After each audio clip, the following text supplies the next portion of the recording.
सुबह का समय था। शालिनी अपने छोटे से घर में चिंटू के लिए प्यार से नाश्ता तैयार कर रही थी। पूरे घर में ताज़ी चाय और गर्मा गर्म चपातियों की खुशबू फैली हुई थी। कई दिनों बाद ऐसा लग रहा था जैसे घर में थोड़ी शांति लौट आई हो, लेकिन किस्मत को शायद यह मंजूर नहीं था। तभी अचानक दरवाजे की घंटी लगातार बजने लगी। शालिनी ने एक पल के लिए रुककर दरवाजे की तरफ देखा। उसके चेहरे पर हल्की सी बेचैनी साफ दिखाई दे रही थी। उसने धीरे धीरे दरवाज़ा खोला तो सामने वही लोग खड़े थे जिन्हें देखकर उसका चेहरा तुरंत उतर गया। सामने कबीर, करण कुलकर्णी और उनके साथ 2-3 लोग मुस्कुराते हुए खड़े थे। उनकी मुस्कान में अपनापन कम और कोई छिपा हुआ मकसद ज्यादा दिखाई दे रहा था। कर्ण ने मुस्कुराते हुए कहा, आसनी। अरे शालिनी, क्या बात है? हमें देखकर इतनी हैरान क्यों हो गई? बस मन किया कि आज तुम्हारे साथ बैठकर चाय नाश्ता करें, इसलिए चले आए। शालिनी ने बिना मुस्कुराए उनकी तरफ देखा। उसकी आंखों में साफ डर था, लेकिन उसने उसे अपने चेहरे पर आने नहीं दिया। उसने शांत आवाज में कहा, इतनी सुबह सुबह यहां आने की क्या जरूरत पड़ गई? तभी कबीर आगे बढ़ा और प्यार से चिंटू के सिर पर हाथ फेरते हुए बोला, कैसे हो बेटा, सब ठीक है ना? चिंटू कुछ बोल पाता, उससे पहले ही शालिनी ने उसे अपने पीछे कर लिया। उसे अच्छी तरह पता था कि ये लोग कभी भी बिना मतलब उसके घर नहीं आते।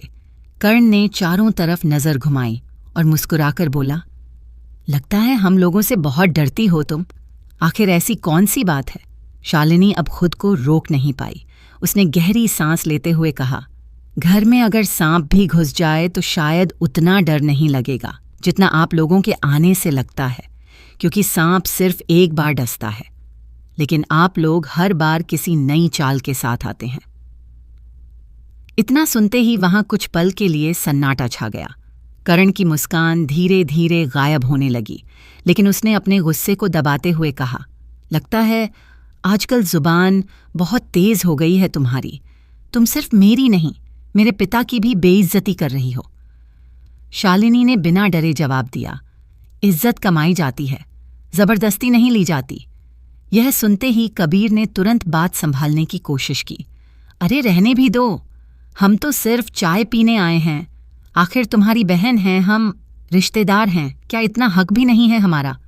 शालिनी हल्का सा हंस पड़ी। रिश्ते सिर्फ नाम से नहीं निभते, नीयत से निभते हैं, और आपकी नीयत मैं अच्छी तरह जानती हूं। कर्ण ने बात बदलते हुए कहा, चलो ठीक है, कम से कम चाय तो पिला दो, और अगर हो सके तो गर्मा गर्म चपाती और भाजी भी बना दो। सुना है तुम्हारे हाथ के खाने का स्वाद पूरे इलाके में मशहूर है। शालिनी समझ चुकी थी कि ये लोग सिर्फ नाश्ता करने नहीं आए, ये किसी बात की टोह लेने आए हैं, लेकिन उसने अपने चेहरे पर कुछ भी जाहिर नहीं होने दिया। उसी समय कर्ण की नज़र घर के बाहर खड़ी एक महंगी गाड़ी पर पड़ी। उसके चेहरे पर हल्की मुस्कान आ गई। वाह, लगता है आज घर में कोई बड़ा मेहमान आया है। जब मैं यहां आ रहा था भी मैंने बाहर वो बड़ी गाड़ी देखी। एक पल के लिए लगा कि शायद करण कुलकर्णी से भी बड़ा कोई आदमी यहां आया है। शालिनी ने तुरंत जवाब दिया, तुम्हारी नज़रें बीमा बेचने से ज्यादा लोगों पर नज़र रखने में लगती हैं। कभी कभी लगता है कि एजेंट कम जासूस ज्यादा हो। यह सुनकर वहां मौजूद सभी लोग एक दूसरे का चेहरा देखने लगे। कर्ण ने हंसते हुए कहा, काम ही ऐसा है, जितने ज्यादा लोगों से मिलो उतना ज्यादा फायदा होता है। शालिनी ने तंज कसते हुए पूछा, अच्छा किस कंपनी में काम करते हो? कर्ण ने कुर्सी पर बैठते हुए जवाब दिया, कोई एक कंपनी नहीं, कमीशन पर काम करता हूं, जितने केस उतना पैसा। शालिनी मुस्कुराई और बोली, अच्छा, और सब्जियां किस मंडी से खरीदते हो? करण चौंक गया। क्यों? शालिनी बोली, सोचा शायद अब बीमा छोड़कर सब्जी का ठेला लगाने वाले हो, क्योंकि दूसरों की जिंदगी में झांकने से अच्छा है अपनी दुकान संभालो। यह सुनते ही कमरे का माहौल पूरी तरह बदल गया। कबीर के चेहरे की मुस्कान गायब हो चुकी थी। कर्ण भी अब समझ चुका था कि शालिनी उनकी हर चाल पहचान चुकी है, लेकिन इसके बावजूद वह यहां से खाली हाथ जाने वाला नहीं था। उधर शहर के दूसरे कोने में एक और कहानी शुरू हो चुकी थी।